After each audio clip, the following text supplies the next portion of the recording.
What's going on, guys? Welcome back to another episode of Lockdown Coverage. If you guys are new to the channel, my name's Daniel.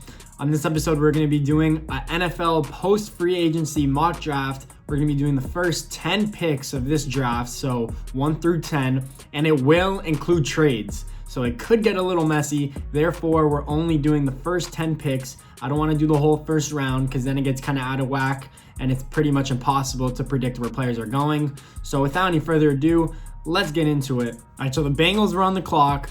First pick in the NFL draft. The pick is officially in.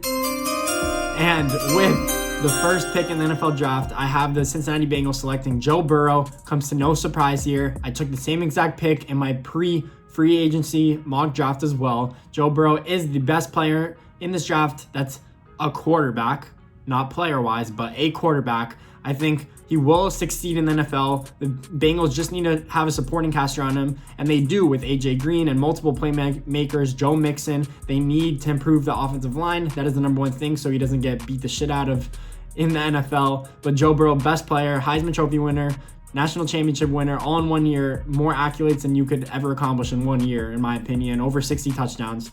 But Joe Burrow, number one pick in this draft, undoubtedly, unless the Dolphins actually do give up their whole NFL draft for the most part. All their draft picks, are not going to trade for that number one overall pick, and Joe Burrow is going to Cincinnati. Then with the 2 pick, the Washington Redskins, I have them selecting Chase Young. Again, no surprise here. He is the best player in this draft. Also, undoubtedly, he's only 20 years old. He's one of the premier pass rushers, I think, coming out of college that I've ever seen coming out of college. I think he's better than Nick Bosa, better than Joey Bosa coming out of the draft. And they're both studs, Pro Bowl players, 4th pick and 2nd pick in the draft. So Chase Young to the Washington Redskins. Daniel Snyder, their owner, is obsessed with him. So there's no way I think they trade that pick. They ended up trading for Kyle Allen, the starting quarterback last year for the Carolina Panthers. So I think that throws them out the window for drafting Tua Tagovailoa or any quarterback in that terms. But Chase Young to the Redskins at 2. And then 3 is where I have the NFL draft officially beginning in my eyes. And at 3 is where the Detroit Lions are selecting. And I have my first trade to announce. I have the Detroit Lions trading the 3rd pick to the Miami Dolphins. Well predicted that the Dolphins would trade for this pick so they could ultimately get the player, their franchise player of the future. I have the Dolphins trading the 5th pick, the 39th pick, so their first 2nd round pick in this year's draft, and a 2nd round pick next year for the 3rd pick from the Detroit Lions. And with the 3rd pick, I have the Miami Dolphins selecting Tua Tagovailoa. This should be no surprise. I think the Dolphins actually have seen that he has progressed quicker than anticipated. He is already throwing the ball. He looks mobile, he looks well, and because they can't have pre-draft meetings with him and he is not participating in his pro day, I think the Dolphins are going to take a chance, but I do think that it's going to leverage them to give up less in the draft because they are not 1,000% sure that Tua is officially healthy. Therefore, I think the Detroit Lions are actually going to have to take less than they would have if Tua was healthy and scouts and coaches and ownership got to actually see him in person. But since it's only videos and because of this coronavirus is messing everything up, I think they're not going to give up as much. But with the 3rd pick, I have the Dolphins selecting Tua Tagovailoa. That means the Lions are actually gathering more picks in this draft, and they could still potentially get the players that they wanted to at 3. I think they are keeping Matthew Stafford. I do not think they're drafting a quarterback in my eyes. Then with the 4th pick in the draft, I have the Giants finally selecting a linebacker in the 1st round. So with the 4th pick, I have the Giants selecting Isaiah Simmons, linebacker out of Clemson. This is probably my favorite player in the draft. He is the commodity. He's the only player in the draft that could he's a Swiss Army knife, but like a legit Swiss Army knife. Like he's good at multiple positions. He's not just decent at every position and good at one. He is really good across the board at anything. You could send him on a blitz and he'll sack the quarterback or force a fumble. He'll get interceptions as a strong safety. He could hit. He doesn't miss tackles. He's also really good as a linebacker. I think he'd do better as a weak side linebacker, especially with his speed and versatility. He could play slot corner. He could guard tight ends if you want him to. If you really need a key player on your defense and you're the Giants, Either you draft offensive linemen to protect your franchise quarterback in Daniel Jones, or you draft Isaiah Simmons, who I think is going to be probably one of the best players in this draft. I do not think he's going to flop. So the Giants finally select a linebacker, in the first round since 1985, I'm pretty sure. And I don't think it's been done since that long. So the Giants with the 4th pick select Isaiah Simmons out of Clemson. Then with the 5th pick, I have the Lions originally getting who I thought they were going to get at 3, which is Jeffrey Okudah, the best cornerback in this draft. They're going to pair him with Desmond Trufant, who they recently signed from the Atlanta Falcons. Even though they traded Darius Slay, they picked up more picks from the Eagles, and now their secondary is reassured with Jeffrey Okudah and Desmond Trufant. I think a great pickup for the Lions. Their defense needs to play way better than it did last year. Matthew Stafford as well needs to be healthy for the season. This is the last year that Matt Patricia is actually going to be the head coach if they don't play well. So he's going to gather up good players that can play now because he needs to save his career. So that's who I have going number 5, Jeffrey Okudah, best cornerback in the draft class, one of the best cornerbacks that I've personally seen on tape in the last few years. I compare him to like a Patrick Peterson. That's who I really see him being like. Then with the 6th pick, surprise, surprise, I have the Chargers not trading out of this pick because they missed out on Tua or a quarterback, not getting Justin Herbert, but another quarterback who has jumped into the first round, jumped into the top 10, Jordan Love. I have the Chargers getting Jordan Love for a premium price.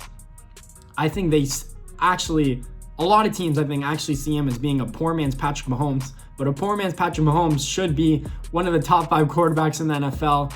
All he needs is a year of development, so start Tyrod Taylor, maybe get Cam Newton. That would be amazing for the Chargers. If they get Cam Newton, have Jordan Love sit behind him for a year or two. If Cam Newton does not perform, you put in Jordan Love. It's the same thing as a Patrick Mahomes type situation where he sat behind Alex Smith.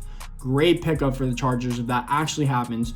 Jordan Love leapfrogs Justin Herbert. There are questions about Justin Herbert. I don't know why. People think he's not a leader at the quarterback position, and that's what you really need for your franchise. So Jordan Love leapfrogs him. I think Jordan Love could be that really good player. He just needs to sit and develop.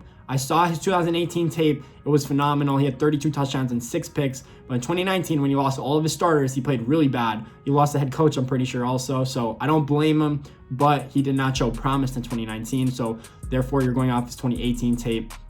And then with the 7th pick in the draft, I have the Carolina Panthers getting Derrick Brown, probably the best interior defensive tackle, I promise you guys, since Ndamukong Suh, who was the 2nd pick in the draft, I'm pretty sure. Or he was a top 5 pick, but Derrick Brown is a stud. He could wreak havoc up the middle. He could ruin your whole defensive game plans. Instead of whatever side he's playing on, he's an Aaron Donald, but he's not as good of a pass rusher, but he's bigger, he's more physical. He will wreak havoc at defensive tackle for a long time in your defense. If you pair, he fits more as a 4-3 player instead of an outside 3 technique defensive end. He is a defensive tackle. So if you pair him with someone else, I feel like they can be really good. So the Panthers need defenders, especially. They could go, and I've had them going with Isaiah Simmons in the pre-draft that I had before free agency, pre-mock draft. But I think that Derrick Brown is their best player available for the Panthers at this point, and they need defense, especially signing Teddy Bridgewater and trying to stay competitive. So that's why I have them going number 7. All right, things are going to get really interesting from here. This is where I think Justin Herbert actually slips to the point where a team in the mid to late, let's say teens, if you're Oakland, that's the only team I would say, maybe Jacksonville would get him. Maybe the Patriots, maybe the Saints, I don't know. Maybe some team needs a franchise quarterback, so we'll see where he goes. But with the 8th pick in this draft, I have the Arizona Cardinals selecting Tristan Wirfs, probably the best offensive tackle in this draft. The fact that a tackle hasn't gone since the 8th pick, I'm sure teams are also going to be trading up to get tackles. There's 4 or 5 premium tackles in this draft, but Tristan Wirfs is probably the best, actually going to end up being a left tackle. I can't believe that the Arizona Cardinals actually pulled off the trade for DeAndre Hopkins, therefore sparring them to try and pick a top receiver from this draft in terms of Jerry Jeudy or CeeDee Lamb in the top 10. So I think, therefore, there will not be a wide receiver picked in the top 10 in this draft. But Kyler Murray needs protection. Little 5'10" Kyler Murray needs protection. I'm going to say it again, because He is so short and he's mobile. He's versatile. He could get out of the pocket. He could escape pressure. But one wrong hit and it could ruin his career. That's just my opinion. Tristan Wirfs is a perfect fit. You need offensive linemen at this point. You have DeAndre Hopkins. I can't believe they screwed Bill O'Brien in that trade. Everyone is still fascinated by it. People think that Bill O'Brien got scraps for that, which I personally think he did. But now they have DeAndre Hopkins, Larry Fitzgerald, premium Kenny and Drake running back, and then a premium left tackle, which is all you need for the Arizona Cardinals. I think they're set up to be in prime position. I think they're a dark horse playoff contender in the 2020 NFL season. Hopefully, if the season happens. I'm not saying it won't, but hopefully it does. And then things get really interesting with the 9th pick. So the Jaguars have the 9th pick. They said that they were really looking into basically tanking for the 2021 draft and potentially getting Trevor Lawrence. I feel like that's what they have their sights set on. They saw what the Dolphins did. They've been accumulating picks. They have 2 first-round picks this year. What team is actually going to trade up if they want to trade up into that 9th pick, and who's going to be selected? Maybe it could be an offensive tackle in the top 10 of the draft that you see being a franchise left tackle, a franchise offensive lineman, or it could be a quarterback. So with the 9th pick, I have the Jacksonville Jaguars trading the 9th overall pick to the New England Patriots. Yes, the New England Patriots for the 23rd pick. So the first round pick for the Patriots, 23rd, 2 third-round picks, the 87th and 100th pick in the draft, and New England's first-round pick next year for Justin Herbert. So I think the Patriots will get a quarterback. They will get their franchise player in this draft. I feel like Bill O'Brien is telling you, screw all of you. I'm going to take Justin Herbert. Even though he's not that big of a leader, I'm the leader of this team. He has every intangible you want. He's 6'6", he's mobile, he has a cannon arm. The only problem he has is accurate. He's not accurate downfield. He's not accurate when he's rushed or there's pressure in the pocket. But Bill Belichick can fix that. I'm sure of it. I hope he can't. That's like what I hope that he can't do because I'm a Dolphins fan. But I think the Patriots could trade in. I feel like that's what it costs. It would cost them a lot. But Justin Herbert going to 9. That is my second trade that I have in this top 10. Wouldn't be surprised if it did happen. Doesn't have to be the Patriots, but I think a team will trade up. I used to think it was the Colts, but now since the Colts have Phillip Rivers and they traded their first round pick for DeForest Buckner, that 13th pick, I think that it would be a surprise team to come up and actually get that 4th quarterback. So again, 4 quarterbacks are going to be going in this top 10. The only time that did happen other than now was 2018, which is just recently, where Josh Allen, Josh Rosen, Baker Mayfield, and Sam Darnold actually went in the first top 10 picks. But yeah, I think Justin Herbert at 9 to the Patriots makes sense. So we'll see what happens there. And then at 10, with the 10th pick, I have the Cleveland Browns selecting Mekhi Becton, probably the most physical, freak of nature type of offensive tackle I've ever seen from Louisville. What is he? 6'7", 360 pounds, which is crazy. And he ran a 5.1 at the combine. I'm sure you guys have seen that by now. But Mekhi Becton is also, if you could develop him, he's going to be by far the best left tackle in this draft. He is raw. That's why I have Tristan Wirfs going before him. And Tristan Wirfs is more mobile. He could get to the secondary and block linebackers and stuff. Mekhi Becton obviously proved that he has that speed that you need from a left tackle, but I think it's a good pick for the Browns. I think the Browns actually need offensive linemen. They got tight ends. They still have offensive playmakers with Nick Chubb and Odell Beckham and Jarvis Landry, obviously. They improved their defense as well. They're getting Garrett back, who was on a suspension for obviously almost killing Mason Rudolph. But seriously, the Browns are going to improve with this pick. So that is who I have going in the top 10 of this mock draft, including trades, getting a little messy. I don't know how trade value is going to be anticipated. There is a metric to show how much each draft pick is actually worth. So maybe they could do it based off that. But if you guys like this video, please make sure to leave a thumbs up and subscribe to the channel. More NFL news coming up. The NFL draft finally got announced that it won't be postponed. So it is going to happen April 23rd to the 25th. I hope you guys are excited because I know I am. Stay tuned for more videos, guys.